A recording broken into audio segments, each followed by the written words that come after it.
Hi friends, சுட்ட தக்காளி சட்னி செய்ய போகிறோம். எப்படி செய்கிறேன்னு பார்ப்போம். 3 தக்காளி எடுத்திருக்கேன், 4 பச்சை மிளகா, 2 பெரிய வெங்காயம் எடுத்திருக்கேன். இதை சுட்டுக்குவோம். இந்த மாதிரி ஒரு கம்பியில் சொருகி எடுத்துக்கணும்.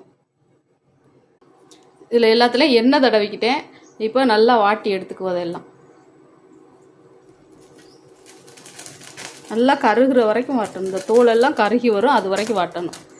வாட்டி எடுத்துக்குவோம். இது கிராமத்தில் நல்லா விறகடுப்பில் சுட்டு செய்வாங்க, டேஸ்ட்டாக இருக்கும். விறகடுப்பு நம்மளுக்கு இல்லாதனால கேஸில் வாட்டுறேன். பாருங்க, இந்த அளவுக்கு வாட்டி எடுத்துக்கிட்டேன். இப்போ தோலெலாம் எடுத்துக்குவோம்.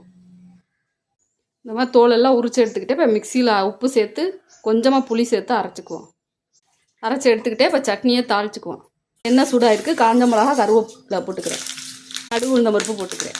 கருவேப்பிலை போட்டுக்கிறேன். சட்னியில் ஊற்றிக்கிறேன். சுட்ட தக்காளி சட்னி ரெடி ஆயிடுச்சு. இது இட்லி தோசைக்கு சூப்பராக இருக்கும்.